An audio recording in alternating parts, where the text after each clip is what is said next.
강원자치도 대표 산하기관인 강원개발공사가 경영 악화로 존폐 위기에 몰렸습니다. 정상화를 위한 돌파구는 없는지 주민뉴스에서 알아봅니다. 쳐서도 태풍도 막지 못한 역대급 무더위. 왜 올여름 폭염과 열대야는 더 강해졌는지 그 이유를 알려드립니다. 비상 걸린 영동 지역 가뭄과 군부대 음주 회식 논란 등 한 주를 뜨겁게 달군 현안과 이슈를 주간 뉴스픽에서 쏙쏙 정리해드립니다. 오늘 있었던 윤 대통령의 국정 브리핑부터 영월 삼척 고속도로 추진기원 국도 대장정까지 네트워크 현장안에서 다양한 지역 소식 전해드립니다.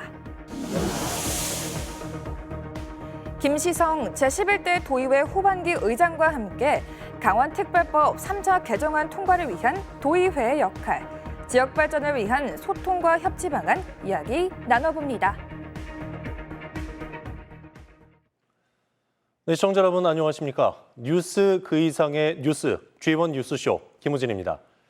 타인의 얼굴에 음란물을 합성해 유포하는 딥페이크 성범죄, 최근 커다란 사회적 문제로 떠오르고 있습니다. 당정은 오늘 긴급 현안회의에서 허위 영상물에 대한 처벌을 징역 5년에서 7년으로 강화하고 국무조정실에 전담 컨트롤 타워 설치 방안을 검토하겠다고 밝혔습니다. 그도 그럴 것이 학생들 사이에서도 딥페이크 성범죄가 급격히 확산되면서 학생과 학부모들의 불안이 커지고 있는데요. 이에 강원도교육청은 디지털 성범죄 예방 대책을 발표하고 퇴학 등 최고 수위의 처벌도 가능하다는 입장입니다. 피해자의 삶을 송두리째 무너뜨릴 수 있는 중대 범죄, 딥페이크. 이번 기회에 철저한 실태 파악과 수사를 통해 뿌리 뽑아야겠습니다. 자, 그럼 한 주간의 주요 뉴스 속 현안과 이슈를 빠르고 쉽게 짚어보는 G1 뉴스쇼 지금 시작하겠습니다.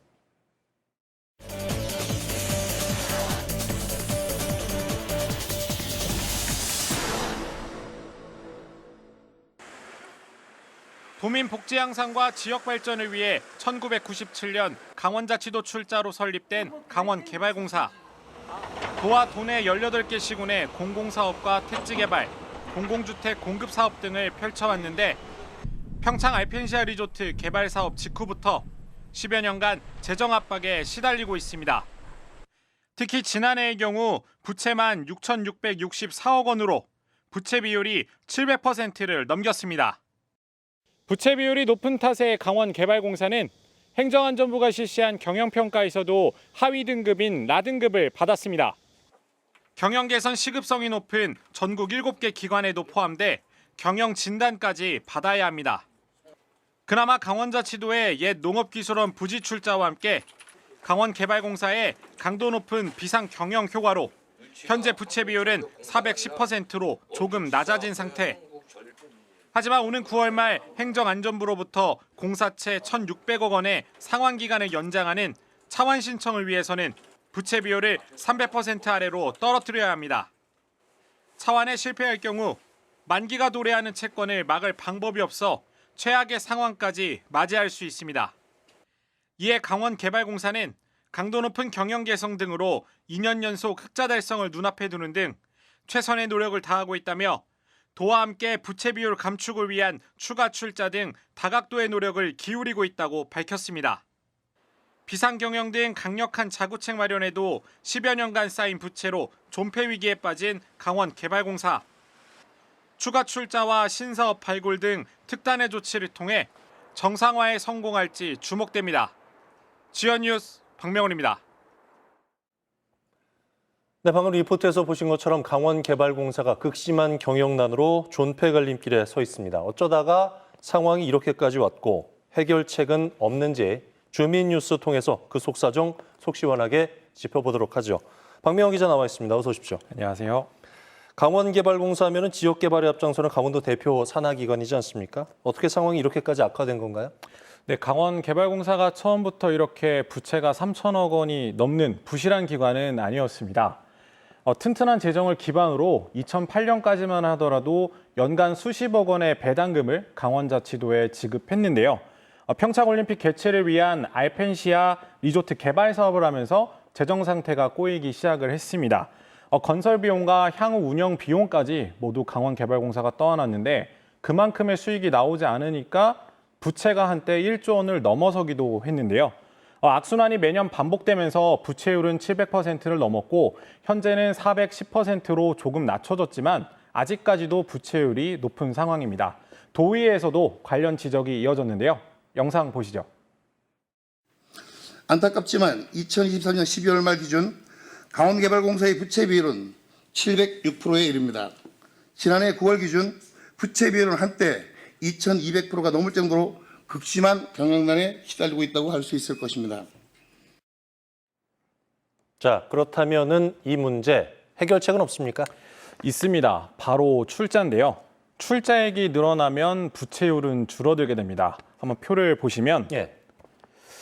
네, 출자를 할 때마다 부채율이 뚝뚝 떨어지는 것을 보실 수 있는데요. 부채를 갚을 돈이 없으니 자산을 늘려 부채율을 낮추는 전략입니다.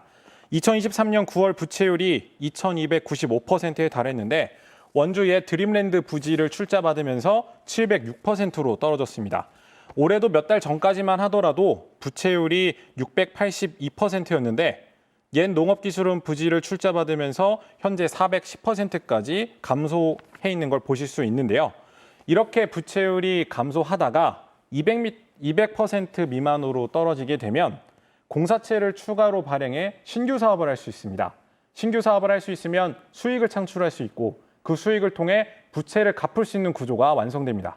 그러니까 이제 출자를 해야 부채율을 낮출 수 있고 신규 사업도 할 수 있고 그 수익을 통해서 부채를 갚을 수 있다는 얘기가 될 텐데 강계공의 부채율 여기서 더 낮추려면 어떻게 해야 돼요? 네, 그래서 강원자치도가 준비한 게 있습니다. 바로 춘천 붕어섬과 평창 대관령 풍력 발전소인데요. 현재는 모두 강원자치도가 소유하고 있는 자산입니다. 이 둘을 합치면 자산 가치가 900억 원 가까이 되는 것으로 조사가 됐는데요. 특히 춘천 붕어섬의 경우 이중 차지하는 비율이 80%나 가까이 됩니다. 그렇다면 춘천 붕어섬이 무엇이길래 이렇게까지 큰 가치를 가지고 있냐라고 궁금해하실 시청자분들 많이 계실 것 같은데요. 그래서 저희가 직접 붕어섬에 들어가서 어떤 일이 벌어지고 있는지 확인해 봤습니다. 영상 보시죠.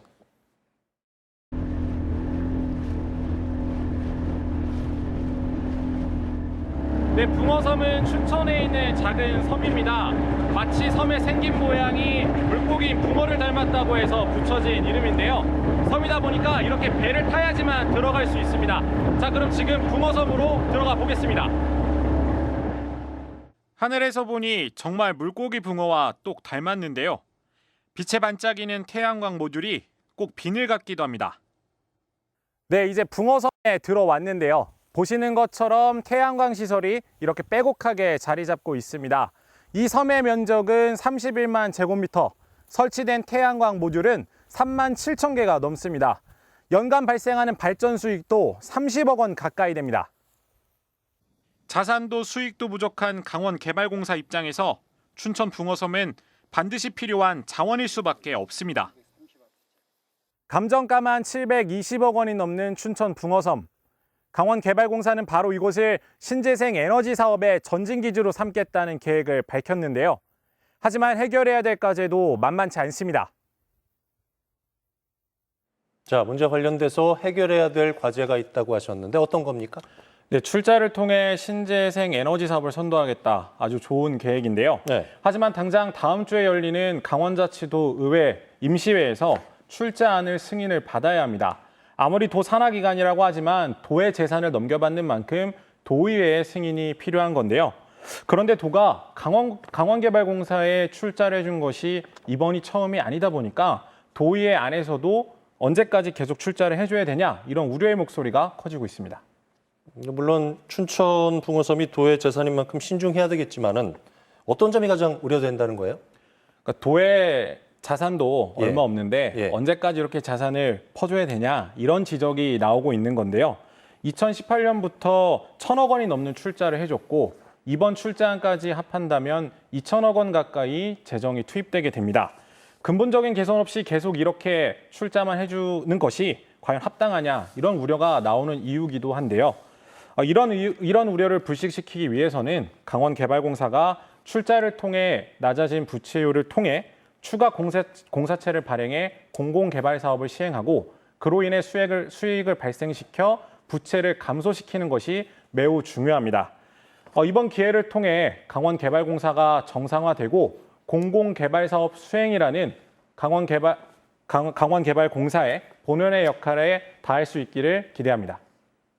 네, 말씀 여기까지 듣죠. 지금까지 주민뉴스 박명원 기자와 함께했습니다. 잘 들었습니다. 더워. 저 햇빛 좀 봐요. 그늘도 속수무책이고 몸에 물이라도 묻히면 나을까 싶었는데 푹 젖은 공기에 금세 숨이 턱 막힙니다. 올해 유독 덥지 않았나요? 에어컨 없이 잠 못 드는 밤. 내년에도 설마 또야? 역대급 여름이라고 할 땐 폭염일수가 며칠이냐, 최고 기온이 얼마냐가 기준이라는데요. 올해 최고 기온은 2018년도 때만큼은 오르지 않았습니다. 하지만 서울에서 24일 기준 연속 34일로 최다 열대야 기록을 경신했는데요. 근대적 기상 관측을 시작한 1907년 이래 가장 긴 기록입니다. 역대급 폭염이라고 불리는 2018년에 26일로 최장 기록을 세웠는데 올여름 서울 34일로 최장 기록을 찍고 제주는 41일로 계속 갱신 중인데요. 그래서 이번 여름 유독 덥다고 하시는 분들이 많은데요. 더워서 매가리가 없고 아주 바람 불 때만 기다려요. 진으로 선선했는데 요새는 더 뜨거워요. 지구가 망가졌는지 찐빵 될 것 같아요. 좀 뜨겁고 더워요. 그전보다 이래 오래가지고 더 더운 것 같아서 밖에만 무슨 문만 열으면 헉소리가 날 정도로 이렇게 더워서. 실제로 북태평양 고기압이 올해는 더 넓게 한반도를 지키고 있고 티베트 고기압까지 협력해 고온의 상태가 유지되고 있습니다. 한반도의 서쪽 티베트 고기압과 북태평양 고기압이 고여 있어 뜨거운 공기가 빠져나가기 힘든 상태이기 때문입니다. 역대급 폭염이라는 1994년도, 2018년도, 올해 이 세 해의 특징은 티베트 고기압이 상층에 자리하고 있어 하층, 중층, 상층 모두가 뜨거웠고 낮의 열기가 밤에도 식지 않아 열대야를 지속시킬 뿐 아니라 습도가 매우 높아 체감온도가 올라가기 때문입니다. 습도가 높으면 땀이 잘 식지 않아 기화열이 작용하지 못해 열을 보존하게 되고 더 더워지는 거죠. 올해는 평년보다 해빙이 매우 적어 고기압성 흐름이 발달해 상층 기압골이 자주 형성됐고 정체전선 사이에 저기압이 발달해 많은 비가 내렸습니다. 고온한 고기압과 높은 습도, 추가적으로 슈퍼 엘니뇨 현상과 지구온난화가 합세해 평균 기온을 올렸다는 보도들도 나왔는데요. 올해 유독 더웠다. 맞는 말인 것 같죠. 이번 무더위로 지난달부터 도내에서 발생한 가축 피해는 1만 마리에 달합니다. 농촌을 중심으로 열사병과 탈진, 칠신 등 온열 질환자도 늘어 현재 34명으로 집계됐습니다. 무더위가 이어지면서 벌쏘임 신고도 늘고 있습니다. 여름철 먹이가 많아 활동이 왕성해진 데다 산란기까지 겹쳐 공격성도 강해졌기 때문입니다. 기온이 높아지면서 온열 질환자나 빈대, 벌 등 위협을 가하는 벌레들이 증가했는데 이제는 그만 더워지면 좋겠네요. 무더위가 이어지겠고 한때 소나기가 내리는 곳이 있겠습니다. 낮 최고 기온은 영서권이 30도에서 31도, 영동권은 27도에서 29도의 분포를 보이겠습니다. 이제 태풍 산산의 영향으로 조금 선선해지는 것 같은데요. 이번 여름 고생 많으셨습니다. 설마 내년에도 더우려나? 과연 여러분의 생각은 어떠신가요?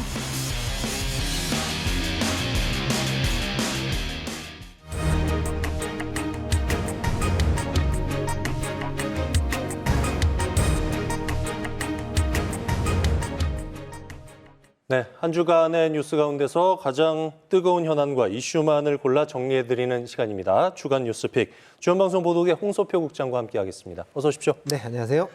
자, 뉴스픽, 첫 번째 픽한 뉴스 뭔가요? 네, 이번 주 첫 번째 뉴스는 여름 가뭄 여름 가뭄 얘기인데요. 예. 제한급수까지 지금 거론되고 있는 여름 가뭄 문제를 첫 번째 픽으로 했습니다. 네. 최근에 영동 지역이 폭염과 가뭄으로 비상인데 강릉의 주상수원인 오봉저수지의 저수율 뚝 떨어졌네요. 맞습니다. 지금 오봉저수지 같은 경우는 강릉 주민들의 가장 중요한 식수원이거든요. 네. 근데 오봉저수지의 저수율이 어제 30%, 오늘 확인했더니 29.8% 또 떨어졌죠. 근데 이 수치가 어느 정도냐라고 쉽게 좀 설명을 드리면 지난해 같은 기간에는 80.8%였거든요. 예. 평년을 따져봐도 71%. 그러니까 지금 지난해와 비교해서도 훨씬 더 저수율이 낮다. 결국 현장에 가서 보면 오봉저수지의 바닥이 곳곳에 드러나서 흙바닥이 물에 잠겼을 때 흙바닥이 다 드러나 있는 상황. 상황이라고 보시면 될 것 같고요. 아주 심각한 수준이다라고 볼 수 있겠습니다. 네. 상황이 굉장히 심각한 것 같은데 강릉시도 대책 내놨겠죠? 네, 강릉시도 뭐 대책 마련을 하고 있습니다. 예. 강릉의 하루 물 사용량이 한 9만 5천 톤 정도 된다고 하거든요. 근데 이 상태로 비가 오지 않으면 이 저수량으로는 한 달도 못 버틴다고 합니다. 예. 계산상으로 한 25일 정도밖에 예. 못 버틴다고 하는데요. 그러다 보니까 이제 강릉시도 재난안전대책본부를 가동하면서 비상 2단계를 유지하고 있습니다. 결국 이제 물 전략 캠페인을 벌이고 있는 건데요. 뭐 설거지, 세탁, 샤워 등 집안에서의 물 전략을 좀 해달라. 각 가정에서의 좀 물 전략 캠페인을 호소하고 있고요. 오늘 또 새로운 물 전략 대책으로 공공 수영장 세 곳을 강릉시가 당분간 휴장하기로 했습니다. 이 가뭄이 해결될 때까지요. 다행히 지금 태풍 산산의 영향으로 강릉 지역을 비롯한 영동에 지금 비가 좀 내리고 있거든요. 예. 근데 이 비가 좀 많이 왔으면 좋겠는데 예상으로는 그러니까 가뭄 문제를 해결할 수 있을 정도는 안 될 것으로 보여서 아직 걱정이 큽니다. 네. 하루빨리 좀 시원한 단비가 내려가지고 가뭄 해결에 도움이 됐으면 좋겠어요. 네, 됐으면 계속해서 좋겠습니다. 다음으로 픽한 뉴스 어떤 뉴스입니까? 네, 다음은 훈련병 사망 소국 대응 부대 음주 회식 논란입니다. 네. 지난주 이 시간에 인재훈련병 사망 사건의 첫 재판 소식 전해드렸었는데요. 그런데 당시에 초동 수사를 맡았던 부대 간부들이 이 국민적인 관심이 집중된 가운데 음주 회식을 했어요. 자, 이거 어떻게 된 일입니까? 네, 저희도 이제 취재를 좀 해봤는데요. 예. 훈련병 사망 사건이 제가 지난주 말씀드렸지만 발생한 게 이제 5월 달이었거든요. 그리고 훈련병 사망 사건이 벌어지자마자 예. 군기 훈련의 문제점들이 막 지적이 되고 쏟아졌고, 그다음에 초동 수사가 제대로 됐냐라는 미흡했다라는 의혹도 제기가 됐었습니다. 근데 이 초동 수사를 담당했던 부대의 간부들이 음주 회식을 한 거죠. 근데 그 시기와 방식이 좀 논란이 된 건데요. 예. 국민신문고에 초동 수사에 문제가 제기가 됐고 그 직후 그 국민신문고에 접수된 문제 제기가 초동 수사를 맡았던 상급 부대로 이제 전달이 됐고요. 그 상급 부대에서는 그 수사를 맡은 부대에다가 이 의혹에 대해 초동 수사 소국 대응 의혹에 대해서 답변을 해라 너네가라고 해서 지시가 내려간 상태였는데 예. 그 상황에서 이제 음주 회식을 한 거죠. 근데 저희가 음주 회식 그러니까 저녁을 먹으면서 술을 뭐 곁들였다 정도는 뭐 좀 그래도 좀 이해할 수 있겠다고 치더라도 거기서 그치지 않았거든요. 노래방에 가서 가무까지 한 것으로 저희가 취재 결과 확인이 돼서 이게 훈련병 사망 사건이 발생을 했고 유가족들이 슬픔에 잠겨 있는 상태에서 초동 수사에 미흡했다는 문제지가 있었던 그 부대 간부들이 과연 그 시기에 그런 음주에 가무까지 한 것이 적절했느냐라는 그런 아쉬움이 좀 있습니다. 네. 정신을 한참 못 차린 것 같은데 이 부대 부적절한 음주회식 문제가 불거진 게 처음이 아니라고요? 네, 그렇습니다. 제가 취재 과정에서 이런 문제 제기가 더 있어서 확인을 하긴 했는데요. 근데 그 문제 제기된 부적절한 음주 회식은 훈련병 사망 전에 일어났던 것들이 대부분이어서 저희가 저희 보도로 더 추가적인 취재 보도를 하지는 않았습니다. 그런데 한 가지만 조금 짚고 넘어갈 건 올해 3월 달에 이 부대가 부적절한 음주 회식 문제로 상급 부대장으로부터 구두 경고를 받았다고 하더라고요. 예. 그러니까 결국은 한 번에 시그널이 있었는데 조심하라는, 그럼에도 불구하고 이 사망 사건 이후에 또 이런 부적절한 음주 회식이 불거졌다고 보여져서 좀 안타깝습니다. 근데 어쨌든 부대 측은 저희 취재진에게 해명하기를 초급 간부들의 노고를 격려하고 사기 악양 차원에서 이루어졌던 회식이었다, 자리였다라고 말하고 있는데요. 하지만 그 시기나 방식이 적절했는지는 여전히 의문입니다. 예. 네. 이래저래 참 논란입니다. 인재훈련병 사망 사건 철저히 좀 진상 규명하고 재발 방지 대책 세워야 되겠죠. 네. 자, 주원 뉴스픽 마지막으로 픽한 뉴스 어떤 뉴스입니까? 네, 코로나 재유행 학교 방역 비상입니다. 네. 맞아요. 코로나19 재확산 시기와 학교 개학이 이게 겹치면서 학부모들이 많이 우려하고 있거든요. 지난주에 도내 한 고등학교에서 무더기 확진자 나왔네요. 맞습니다. 도내 한 고등학교에서 학생의 30%, 정원의 30%가 이제 확진자가 나왔어요. 그래서 더 이게 확산세가 계속 가파르게 증가하고 있는데요. 이 이유가 8월 중순을 전후로 이제 강원 도내 모든 초등학교들이 개학을 했거든요. 그러니까 예. 개학을 하면서 집단 생활이 시작이 됐고 그 와중에 폭염과 무더위가 너무 기승을 부리니까 계속 이제 냉방기구를 가동을 했겠죠. 그렇게 예. 되면 이제 환기를 자주 못하게 되거든요. 그러면 바이러스가 더 쉽게 확산될 수 있는 그 원인 제공을 하게 돼서 아마도 학교를 중심으로 학생들의 코로나 확산이 빠르게 진행되고 있는 것 같고요. 또 이번 코로나 변이 바이러스는 또 전파력도 빠르다고 해요. 그래서 뭐 무증상자나 확진이 됐지만 카운팅이 안 된 환자까지 하면 숫자는 더 많을 것 같습니다. 다행히 위험하진 않다고 하니까요. 계절 독감 정도라고 하니까 그래도 개인 방역 위생 수칙을 잘 지켜야 될 것 같습니다. 네. 네. 확산세를 어쨌든 이제 차단해야지 집단 감염 막을 수 있을 것 같은데 도교육청은 어떤 대응책 마련하고 있어요? 일단 교육 당국도 지금 바짝 긴장하고 있습니다. 네. 그래서 확산세가 교육 당국은 아마 다음 달까지도 계속될 거라고 보고 있고요. 그래서 감염병 예방 계획에 따라서 비상 대응에 들어갔습니다. 그래서 오늘도 또 추가 자료가 또 나왔더라고요. 제가 네. 내용을 좀 보니까 이제 일단 교육 당국이 코로나 확산세가 누그러들지 않으면서 긴급 방역 대책을 오늘 내놓은 것은 확산 방지를 위한 예산 4억 2천여만 원을 긴급 편성을 하고요. 이 예산으로 학교 현장에 이제 우선 지원을 하기로 했습니다. 그리고 방역 물품 구매에도 7천여만 원을 투입할 계획이라고 합니다. 그래서 이렇게 지원된 예산들은 학급과 학생 수에 따라 차등 이제 학교로 전달이 될 거고요.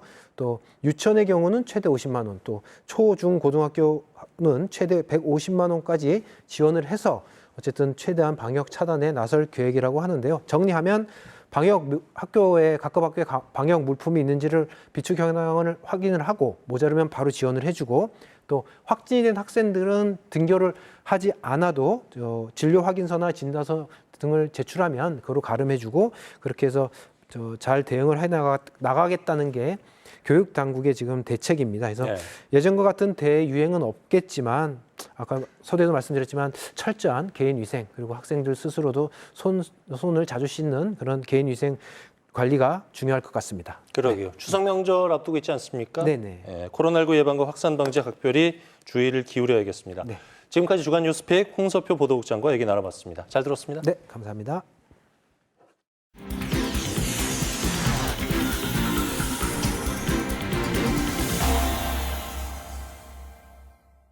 네, 한 주간의 주요 뉴스 속 현안과 이슈를 빠르고 쉽게 짚어보는 G1 뉴스쇼 함께하고 계신 지금 시각 7시 8분 지나고 있네요.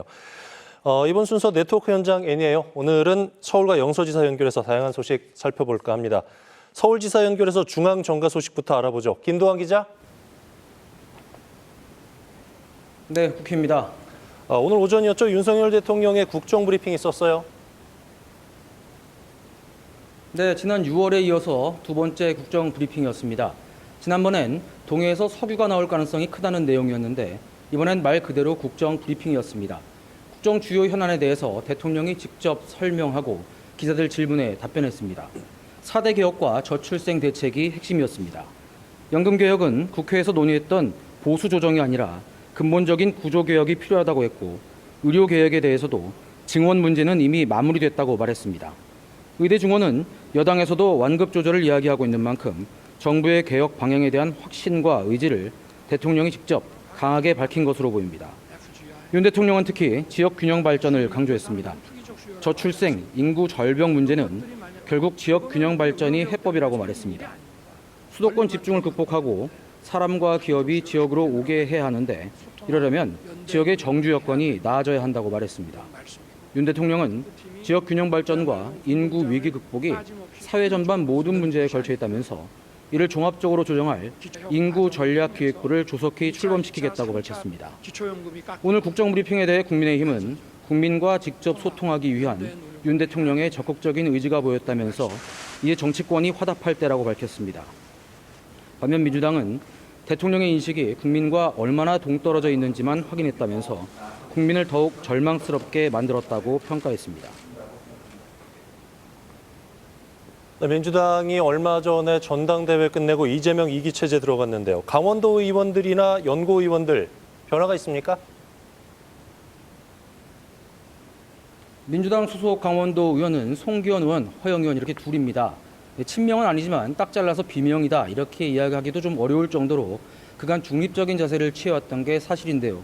최근에 송기현 의원의 움직임에 변화의 모습이 보이고 있습니다.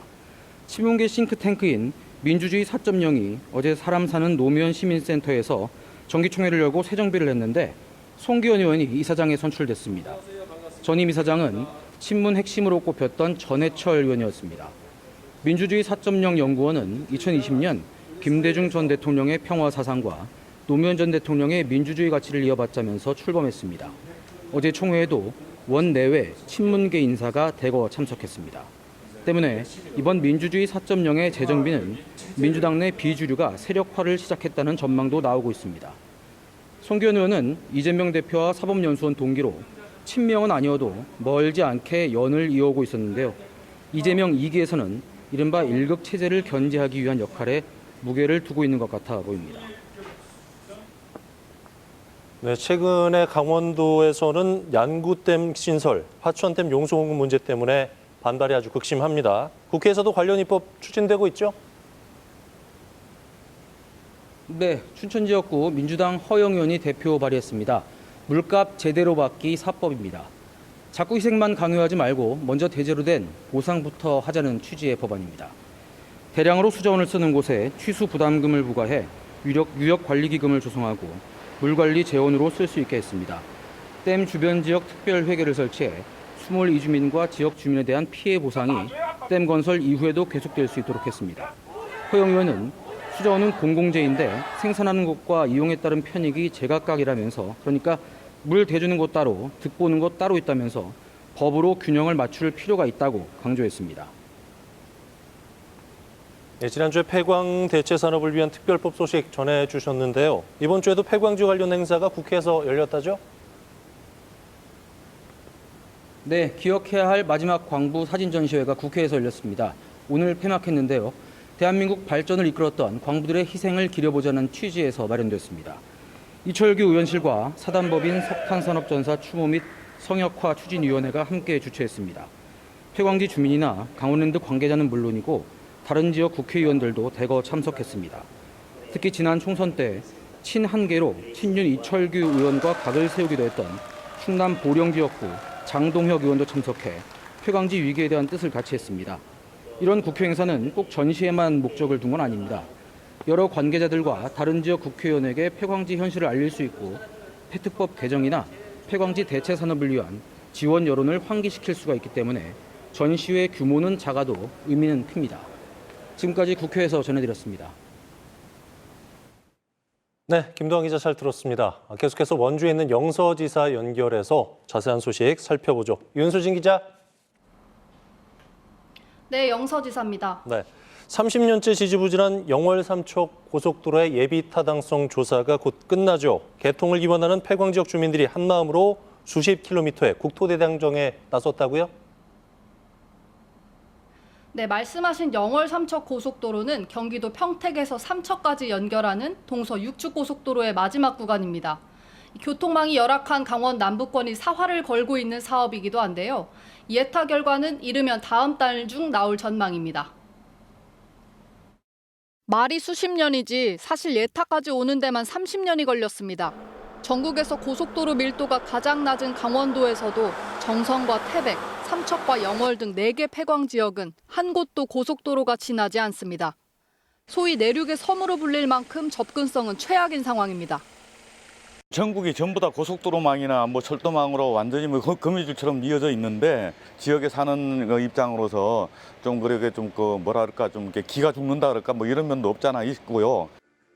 폐광 지역 주민들은 이번엔 반드시 통과돼야 한다는 염원으로 최근 국토대장정에 나섰습니다. 703명의 주민들이 고속도로가 지나는 길목 중 70.3km를 걸으며 영월 삼척 고속도로의 착공을 기원했습니다. 이거를 제대로 안 해주면 강원도가 다 뒤집어진다는 걸 보여드리기 위해서 이렇게 영월에서부터 삼척까지 122km 구간을 우리 도민들이 직접 걸으면서 완주할 계획입니다. 이번 주 월요일에 영월에서 시작된 걸음은 정선과 태백을 지나 내일 삼척에서 마무리됩니다. 네, 지역 균형 개발 관점에서라도 좋은 결과가 좀 있었으면 좋겠어요. 다음 소식으로 넘어가 보죠. 산골 마을에 태양광 발전 시설 조성 두고 잡음이 일고 있다고요? 네, 신재생에너지 부상에 따라 급성장한 태양광 발전 사업이 산골 마을까지 진입하면서 이 사업자와 주민 그리고 지자체 간 갈등이 끊이질 않고 있습니다. 재산권 침해나 경관 저해 문제를 비롯해 토사 유출로 인한 피해, 즉 산사태가 가장 걱정이라는 겁니다. 지난달 횡성에선 마을 곳곳에 현수막이 내걸리는 등 대규모 반대 집회까지 열렸고 평창과 영월 등에서도 주민 반발이 거셉니다. 반경 500m 내에 있는 분들이야 파시고 가신 분들이니까 태양광이 설치될 거 아니에요. 그러면 나머지 진짜 살아가는 동네 분들, 평생 그걸 봐야 되는 동네 분들이 문제인 거죠. 일부 지역은 도로나 주거 지역으로부터의 이격거리를 설정해 주민 동의를 얻어야 허가가 가능하도록 조례도 제정했는데요.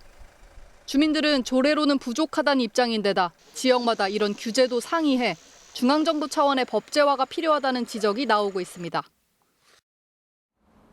그렇군요. 끝으로 원주 소식 하나 살펴볼게요. 원주지의 최다 인구 밀집 지역 반곡 관설동에 분동 움직임이 있다고요? 네, 반곡동과 관설동이 하나의 행정구역으로 묶인 반곡 관설동은 원주 혁신도시가 있는 곳입니다. 그런데 이 원주시가 반곡 관설동을 분리하는 개편안을 검토하고 있습니다. 반곡 관설동은 4만 7천 명 넘는 주민이 사는 지역으로 원주 25개 읍면동 가운데 가장 인구가 많습니다. 하지만 행정복지센터는 반곡동에 위치해 있어서 관설동 주민들이 불편을 호소해 왔는데요. 이 센터 규모도 작아서 근무 중인 공무원 1명당 담당 주민 수는 2천 명이 넘어갑니다. 원주 시내 다른 지역과 많게는 10배 이상 차이가 나다 보니 서비스 질이 떨어질 수밖에 없다는 겁니다. 주민들한테 미치는 행정 서비스의 질이 현저히 낮고 이동수단이 없으신 분들은 매우 힘드시거든요. 그래서 그 분동의 필요성이 원주시는 반곡관설동 분리 등에 대한 타당성 용역을 오는 11월 말까지 진행한 다음 이르면 내년 초 결론 낼 계획입니다. 지금까지 영서지사에서 전해드렸습니다.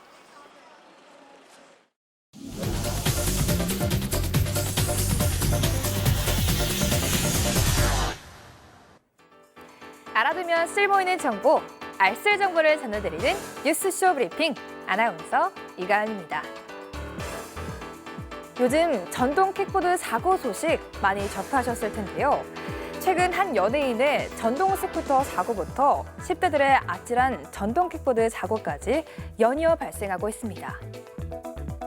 간편한 조작법으로 짧은 거리를 빠르고 편하게 이동할 수 있어 이용자들이 증가하고 종류도 다양해지고 있는데요. 하지만 관련 규정을 모르고 이용하는 사람들이 대부분인 데다가 차라는 인식이 부족한 점이 가장 큰 문제입니다. 도로교통공단 교통사고 분석 시스템에 따르면 전동 킥보드 사고의 3분의 1이 무면허 운전으로 밝혀졌습니다. 바로 면허 인증 제도가 허술하기 때문인데요. 일부 업체는 면허 등록을 하지 않아도 대여가 가능하고 이용 초기에만 다른 사람의 면허증으로 인증을 해도 실제 이용자와 정보가 일치하는지 확인할 수 없어 무면허 운전이 난무하고 있습니다. 또한 개인용 이동 장치로 인정받을 수 있냐에 따라 음주운전 시 형사처벌 여부도 달라지는데요. 그렇다면 자전거와 전동 킥보드, 전동 스쿠터 어떤 점이 다를까요?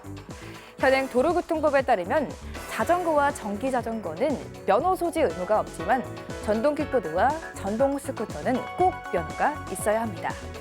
하지만 헬멧은 이동장치 모두 의무적으로 착용해야 합니다. 더구나 전동 킥보드 이용자는 온몸이 외부에 그대로 노출돼 사고가 나면 크게 다칠 수 있는데요. 특히 술을 마신 뒤엔 중심 잡기가 더 힘들어져 심각한 인명피해로 이어질 수 있습니다. 자동차와 같은 도로 위를 달리는 만큼 개인형 이동장치 이용자와 운전자 모두 경각심을 가져야 할 텐데요. 안전수칙을 지키며 제대로 알고 이용한다면 좀 더 편리하고 안전하게 이용할 수 있지 않을까요? 다음 소식입니다. 딸기맛, 풍선껌맛, 초콜릿맛. 이것들이 담배맛 종류라고 하면 와닿으시나요? 바로 액상형 전자담배의 종류인데요. 일반 담배와는 달리 니코틴이 함유된 액상을 끓여 그 수증기를 흡입하는 방식의 전자담배로 학용품 같은 USB 모양도 있고 립스틱, 향수처럼 생겨 언뜻 보면 담배로 보기 힘듭니다. 또 일반 담배로 분류되지 않아 규제를 받지 않는 탓에 청소년들에게 쉽게 노출되고 있는데요. 질병관리청이 공개한 흡연, 음주, 식생활, 청소년 건강 패널 추적 조사 결과에 따르면 청소년 10명 중 7명이 과일 향 등에 첨가된 가향 전자담배로 흡연을 시작하는 것으로 나타났습니다. 하지만 현행법상 청소년의 전자담배 노출을 막을 방법은 거의 없습니다. 액상형 전자담배는 유사담배로 규정돼 일반 담배에 적용되는 규제를 받지 않기 때문입니다. 경고 그림이나 유해 문구, 표기 관리 대상도 아니며 판매점이 청소년 유해시설로 분류되지 않아 학교 근처에 버젓이 운영되고 있습니다. 생김새와 향으로만 보면 유해성을 인지하기 어려워 유혹에 빠지기 십상인데요. 심지어 성인들조차 일반 담배보다는 건강에 덜 해로울 거란 인식을 갖게 돼 액상형 전자담배를 많이 찾는 추세입니다. 그러나 식품의약품안전처에 따르면 액상형 전자담배는 니코틴 함유량이 일반 담배와 유사했습니다. 탈의 함유량은 일반 담배보다 높게 검출된 제품이 있었고 일반 담배와 마찬가지로 발암물질도 포함돼 있어 사실상 몸에 안 좋은 것은 일반 담배와 똑같습니다. 전문가들은 신종담배 제조사가 건강에 해롭다는 기존의 이미지에서 탈피하는 전략을 쓰고 있어 이에 대한 규제가 시급하다고 지적하는데요. 하루빨리 규제 사각지대에 놓인 전자담배로부터 안전한 울타리가 만들어져야겠습니다. 지금까지 뉴스쇼 브리핑 아나운서 이가연이었습니다. 네, 계속해서 도내 주요 인사와 화제의 인물을 초대해서 얘기를 나누는 이슈 토크 시간입니다. 지난주에 김진태 지사에 이어서 이번 주도 아주 특별한 초대 손님 모셨는데요. 새로운 강원, 행복한 미래, 함께 여는 강원특별자치도의회 김시성 도의장 자리하셨습니다. 어서 오십시오. 안녕하십니까. 자, 이슈 토크 두 번째 손님으로 나오셔서 감사드립니다. 네네. 예. 지원 뉴스쇼가 지난주에 첫 걸음을 내디뎠거든요. 덕담한 말씀 부탁드릴게요. 네. 반갑습니다. 강원특별자치도의회 의장 김시성입니다. 먼저 지역대표 방송국인 지안의 새로운 시사 프로그램에 지안 뉴스쇼에 나오게 돼서 정말 뜻깊고 기쁘게 생각을 합니다. 지안 뉴스쇼가 도민들의 알권리를 충족시키고 또 올바른 보도를 통해서 지역대표로서의 도의회 심껏 응원하겠다는 말씀 드리겠습니다. 죄송합니다. 네. 최근에 제11대 강원특별자치도의회 후반기 의장으로 선출되셨어요. 감축드리겠습니다. 네, 감사합니다. 예. 도의회 국민의힘 당내 경선에서 결선 투표까지 가는 접전 끝에 승리를 하셨어요. 네네. 9대에 이어서 두 번째로 도의장이란 중책 맡으셨는데 어깨가 무거우실 것 같고요. 각오 한 말씀 들어볼게요. 먼저 우리 11대 도의원님들하고 도민들께 감사의 말씀을 드리겠고요. 네. 제가 9대 전반기 의장을 했고 또 강원특별자치도가 출범한 지 1년이 지났습니다. 11대가 이제 시작이 됐는데요. 9대보다 11대는 도민들이 이 도의에 대한 관심이 상당히 높아졌습니다. 그래서 무거운 사명감과 책임감을 느끼고 있고요. 또 도민들께서 원하는 신뢰받는 의회를 만들도록 최선의 노력을 다하고 있습니다. 예. 뭐 초기이기는 합니다만은 도의회가 달라지고 있다. 이런 얘기가 여기저기서 많이 들리거든요. 예. 도의장 전용 의자 없애고 여야 의원 구분 없이 의장실 방문해서 현안을 논의하는 일이 늘었다고 들었습니다. 이렇게 바꿔야겠다 생각하신 이유가 있으실까요? 지난번에 이게 좀 이제 저희들이 도의회가 조금 반성할 문제인데요.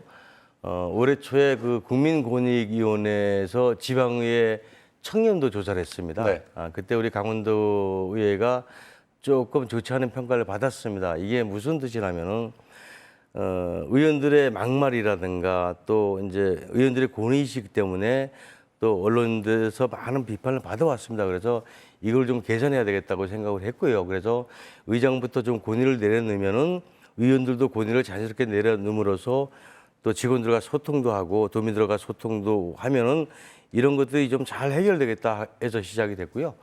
또 제가 도의장에 출마하고 또 당선되는 시점에서 의장으로서 군림하지 않겠다 이렇게 말씀을 드렸고요. 그런 차원으로 해석해 줬으면 고맙겠습니다. 예. 의장님께서 구상하시는 11대 후반기 도의회 운영 기조 어떤 겁니까? 일단은 그 여태껏 도의회가 의장 중심으로 도의회를 운영해 왔습니다. 예.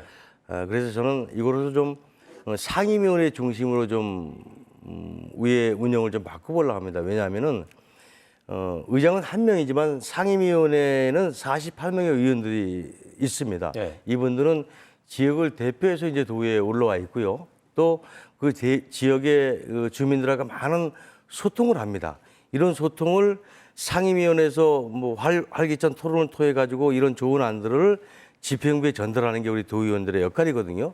그래서 상임위원회가 활발하게 움직이면은 자동적으로 우리 도의회가 활발해진다고 생각하거든요. 그래서 이렇게 운영을 좀 상임위원회 위주로 좀 바꿀 생각을 가지고 있습니다. 네. 그렇군요. 강원특별자치도 출범과 함께 도의회 역할 또한 커지고 있는데요. 강원특별법 3차 개정안의 국회 통과 위해서 도의회에서는 어떤 역할을 해나갈 계획이십니까? 이 구간은 좀 자세히 설명 부탁드릴게요. 일단은 우리 도민들과 또 우리 많은 이제 의원들도 마찬가지지만 성원 속에서 이제 특별자치도가 이제 출범한 지 1년이 됐죠. 예. 또 이제 1차, 2차 이제 개정을 통해서 이제 특별법을 만들었는데 그 속에는 도민들의 안들을 많이 담아서 이제 저희들이 국회에 제출했는데 국회 논의 과정에서 상당히 많은 분이 빠졌습니다. 예. 그래서 실제 도민들이 체감하는 것이 크게 와닿지 않습니다. 그래서 이번에는 이제 3차 개정안이 이제 8월 말쯤에 저희들이 이제 여야 국회의원들하고 해서 국회에다 제출하는데요.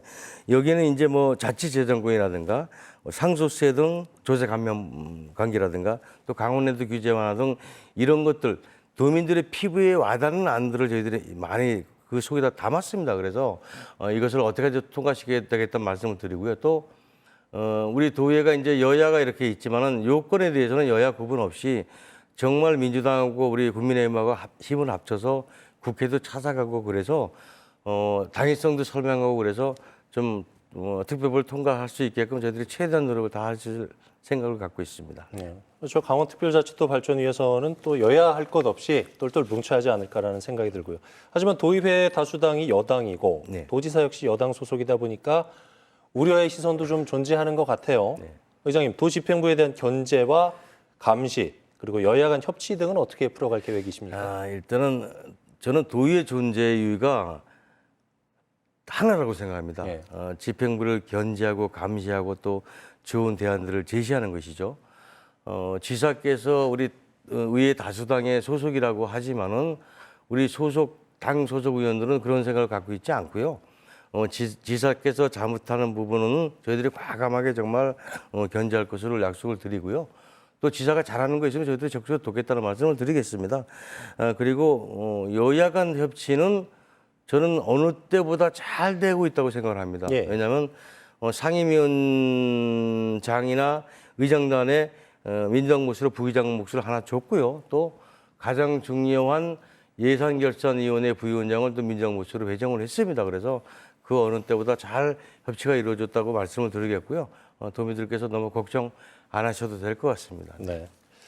또 하나 지역의회라는 풀뿌리 민주주의의 근간으로 우리 지역을 더 잘 살도록 만들기 위해 일하는 곳인데요. 하지만 이 안타깝게도 네네. 지방의회 역할에 대해서 예. 나는 잘 모르겠다. 예, 예. 이런 분들도 계신 것 같아요. 네네. 많은 도민들에게 지방의회를 알리고 또 신뢰받기 위해서는 어떤 노력이 필요하다고 보시는지 자세히 설명 부탁드리겠습니다. 일단은 우리 지방에 가장 중요한 게 이제 예전에도 조금 전에도 말씀드렸지만 집행부를 견제하고 감시하고 또 대안 제시하는 거고 또 도민들과 소통을 해서 좋은 조례안들을 많이 만들어야 됩니다. 네. 또 이제 가장 중요한 것이 집행부에서 예산을 편성하고 의회에 넘으면 그 심의 권한이 있는 것이죠. 이런 것들을 잘해야 의회가 잘한다고 이제 얘기를 할 수 있거든요. 제가 판단할 때는 우리 도에서 이거 나름대로 열심히 잘하고 있습니다. 다만 이런 것들을 홍보하는 게 조금 저희들이 좀 부족함이 있지 않나 이런 생각이 들고요. 그래서 의원들이 이런 사항들을 각자 지역에 가서 도민들하고 소통을 해야 되겠죠. 이런 사항들을 좀 설명도 하고 이렇게 좀 소통을 자주 해야 되는데 그렇게 못한 것은 사실인 것 같습니다. 그래서 우리 도의회에서도 이런 홍보를 어떻게 할 것인가에 대해서 요새 고민하고 있고요. 도민들한테 우리 의회에서 이런 역할을 하는 것들을 알 수 있게끔 많이 저희들이 소통하는 게 가장 중요하다고 생각을 합니다. 예. 네네. 최근에 도의회에서 중점적으로 추진하고 있는 관련 사안들 어떤 게 있을까요? 일단은 이제 저희들이 얼마 전에 뭐 조례안이 좀 적게 했다 그래서 이제 발표가 났는데요. 예. 이제 23년하고 24년 초기에는 상반기보다 엄청나게 많이 한 3배 정도 조례안을 더 많이 이제 발의를 했고요. 이런 조례안들을 좀 많이 이제 발굴해서 저희들이 만들 생각을 갖고 있고요. 또 가장 중요한 게 이제 예산심의죠. 예산심의를 이제 부르부구만 이제 사실 이제 긴축제 등 때문에 예산이 강원도가 그렇게 넉넉하지가 않습니다. 그래서 이런 예산들을 어떻게 어려운 사람들한테 좀 배정해서 도울 것인가 이런 것들을 많이 좀 고민하고 있다는 말씀을 드리겠습니다.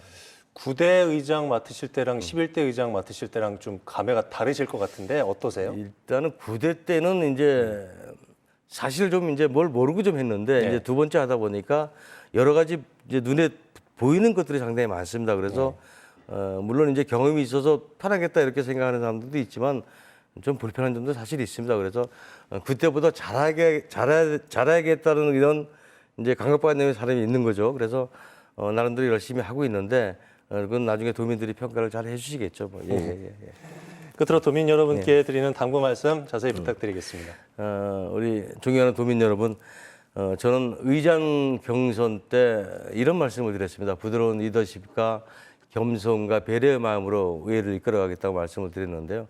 그런 약속 반드시 지키겠다는 말씀을 드리고요. 또 의회에서 할 수 있는 뭐 집행부를 견제하고 감시하고 또 제안을 제시하는 것도 충실하겠다는 말씀을 드리고요. 또 가장 중요한 게 이제 도민들과 어떻게 소통을 잘하는 문제인데 이것도 열심히 하겠다는 말씀드리고 우리 도민들께서 우리 강원도의회를 관심을 갖고 좀 성원을 해주시기를 간곡히 부탁을 드리겠습니다. 예.